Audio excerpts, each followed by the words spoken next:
ಚಲಪತಿಯವರು ಮಾತನಾಡಿದ್ದನ್ನು ಗಮನಿಸಿದ್ರಿ. ಅವರು ಮಾತನಾಡಿನ ತಾತ್ಪರ್ಯ ಹೆಂಗಿತ್ತು ಅಂತಂದ್ರೆ, ಗನ್ ಲೈಸೆನ್ಸ್ ಇದ್ದ ಕೂಡಲೇ ಗನ್ ಮ್ಯಾನ್ ಆಗೋದಕ್ಕೆ ಸಾಧ್ಯ ಇಲ್ಲ, ಆತನಿಗೆ ಪರಿಸ್ಥಿತಿಯನ್ನು ನಿಭಾಯಿಸೋದು ಗೊತ್ತಿರಬೇಕು ಅಂತ. ಇಲ್ಲ ತಪ್ಪಾಗಿದೆಯಾ ಅಥವಾ ಬೇರೆ ಏನಾದರೂ ನಡೆದಿದೆಯಾ ಅಂತ? ಶೆಟ್ರೆ ನೋಡಿ, ಚಲಪತಿ ಸಾಹೇಬರು ಕರೆಕ್ಟಾಗಿ ಹೇಳಿದ್ರು. ಈಗ ಏನಾಗ್ತದೆ, ಪೊಲೀಸ್ ಅಧಿಕಾರಿಗಳ ಸೊಂಟದಲ್ಲೇ ಇವಾಗ ಗನ್ಗಳು ಕಾಣಿಸಲ್ಲ. ನೋಡಿ, ನೀವು ಬೇಕಾದ್ರೆ ನೀವು ಒಂದು ಸರ್ವೆ ಮಾಡಿಸಿ ನಿಮ್ಮ ಸುವರ್ಣದಿಂದ, ಅದನ್ನು ಒಂಥರ ಭದ್ರ. ಈಗ ಇದು ದೀಪಾವಳಿಗೆ ಆಯುಧ ಪೂಜೆಯಿಂದ ಆಯುಧ ಪೂಜೆಗೆ ತೆಗೆದು ಪೂಜೆ ಮಾಡಿಬಿಟ್ಟು ಒಳಗಡೆಗೆ ಇಟ್ಬಿಡುವಂಥ ಪರಿಸ್ಥಿತಿಗೆ ಬಂದುಬಿಟ್ಟವ್ರೆ. ಅದು ತಪ್ಪದು. ನಮ್ಮ ಪೊಲೀಸ್ ಅಧಿಕಾರಿಗಳು ಯಾರು ಆನ್ ಡ್ಯೂಟಿ ಇರ್ತಾನೋ, ಅವ್ನು ಪೊಲೀಸ್ ಠಾಣೆಯಲ್ಲಿ ಕೆಲಸ ಮಾಡ್ತಾ ಇರ್ತಾನೋ, ASI ಅಧಿಕಾರಿಗಳಿಂದ ಹಿಡಿದು ಎಲ್ಲರ ಸೊಂಟದಲ್ಲೂ ಗನ್ಗಳಿರಬೇಕು. ಆ ಗನ್ ಕಾಣಿಸ್ಬೇಕು. ಅದು ಯೂಸ್ ಮಾಡ್ತೀವೋ ಯೂಸ್ ಮಾಡಲ್ವೋ, ದಟ್ ಈಸ್ ಅ ಡಿಫರೆಂಟ್. ನಮ್ಗೆ ಯಾವಾಗೋ ಒಂದೊಂದು ಸಾರಿ ಅಪರ್ಚುನಿಟಿ ಸಿಗ್ತದೆ, 5 ವರ್ಷ 6 ವರ್ಷ 8 ವರ್ಷ 10 ವರ್ಷ 20 ವರ್ಷಕ್ಕೊಂದೊಂದು. ಅದನ್ನು ಕಾಯ್ಬೇಕಲ್ಲ ನಾವು ಪ್ರತಿ ದಿವಸ ನಮ್ಮ ಸೊಂಟದಲ್ಲಿ ಹಾಕ್ಕೊಂಡು. ಅದೇ ಥರನೇ ನಾನಂತೂ ನನ್ನ ಸರ್ವೀಸಲ್ಲಿ 31 ವರ್ಷಗಳ ಕಾಲ ನಾನು ಯಾವತ್ತು ಕಾಕಿ ಬಟ್ಟೆ ಹಾಕಿದ್ದೀನೋ ಅವತ್ತೊಂದು ದಿವಸ ವಿತೌಟ್ ನಾನು ವೆಪನ್ ಯಾವತ್ತೂ ಆಚೆ ಬಂದಿಲ್ಲ.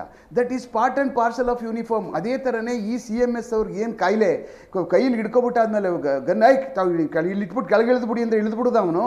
ಅವ್ರು ಯಾರು ತೋಲಪ್ಪ ನಾಯಕರುಗಳು ಯಾರು ಬಂದು ಹೇಳೋದಕ್ಕೆ ಮಿನಿಮಮ್ ಕಾಮನ್ ಸೆನ್ಸ್ ಬೇಡವಾ ಹೇಳಿ? ಮತ್ತೆ ಒಳಗೊಂದು ಅಟ್ಲೀಸ್ಟ್ ಅವ್ರು ಹೇಳ್ದಂಗೆ ಒಂದು ಸೆಕ್ಯೂರಿಟಿ ಕ್ಯಾಮ್ರಾಗಳು ಬೇಡವಾ? ಇದು ಏನೂ ಇಲ್ಲ.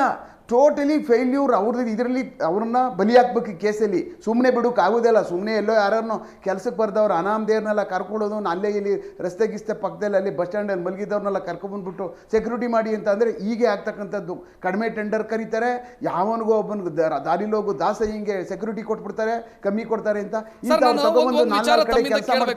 CMS ಇರಬಹುದು, ಬೇರೆ ಭದ್ರತಾ ಸಂಸ್ಥೆಗಳಿರಬಹುದು, 4 ಕಡೆ ಕೆಲಸ ಮಾಡ್ತಾರೆ. ಆಗ ಬ್ಯಾಕ್ಗ್ರೌಂಡ್ ವೆರಿಫಿಕೇಶನ್ ಎಲ್ಲ ಯಾವ ರೀತಿ ಮಾಡ್ತಾರೆ?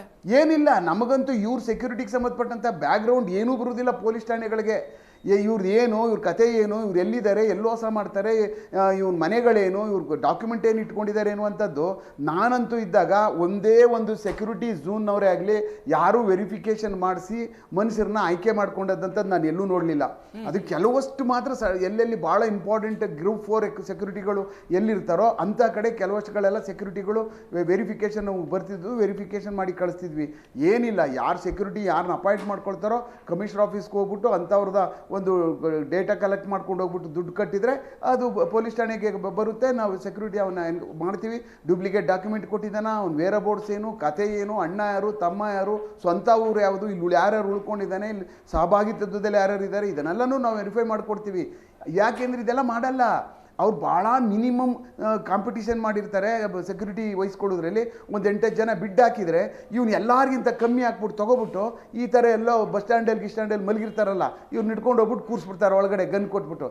ಗನ್ ಇಟ್ಕೊಂಡು ಅವನು ತಿರ್ಗಿಸ್ಕೋಬೇಕಷ್ಟೇ. ಅವನು ಏನು ಕಲ್ತಿರ್ತಾನೆ ಗನ್ ನೋಡಿದ್ದು ಏನೂ ಬಂದಿರೋದಿಲ್ಲ ಅವ್ರಿಗೆ. ಸುಮ್ಮನೆ ಇಟ್ಕೊಂಡೋಗಪ್ಪ ನೀನು, ಪ್ರದರ್ಶನದ ವಸ್ತು ಮಾತ್ರ ಅಷ್ಟೇ. ಅವ್ರು ಎಲ್ಲಾದರೂ ನೀವು ಜೀವನದಲ್ಲಿ ಎಲ್ಲಾದರೂ ಒಂದು ಕಡೆ ಆರಿಸಿರೋದು ನೋಡಿದ್ದೀರ? ಅಟ್ಲೀಸ್ಟ್ ಟ್ರೇಲ್ ಆ್ಯಂಡ್ ಎರರ್ ಬೇಸಿಸ್ಗಾದ್ರೂ ಖಂಡಿತವಾಗಲೂ ಇದೆಲ್ಲ ಬೋಗಸ್. ಇದು ಅವ್ರು ಕರೆದು ಕೇಳಿಬೇಕಾದ್ರೆ ಅವ್ರಿಗೆ ಒಂದು ಗುಂಡಾಕೋಕ್ಕೆ ಬರೋದಿಲ್ಲ ಅವ್ರಿಗೆ, ಯಾರು ಆ ಸೆಕ್ಯೂರಿಟಿಗಳಲ್ಲಿ ಗನ್ ಇಟ್ಕೊಂಡಿದ್ದವ್ರಿಗೆ. ಆ ಕಾರಣಕ್ಕೆ ಇದು ಟೋಟಲಿ ಇದು ಪೊಲೀಸ್ನ ಬದನಾಮ್ ಮಾಡ್ತಕ್ಕಂಥದ್ದು, ರಾಜ್ಯ ಸರ್ಕಾರಗಳನ್ನ ಬದನಾಮ್ ಮಾಡ್ತಕ್ಕಂಥದ್ದು ಇದು.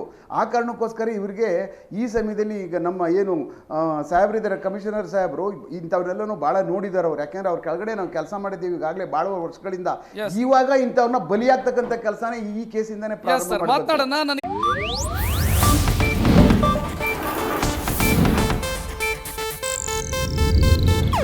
ಇದು ಏಷ್ಯಾನೆಟ್ ನ್ಯೂಸ್ ನೆಟ್ವರ್ಕ್ ಪ್ರಸ್ತುತಿ.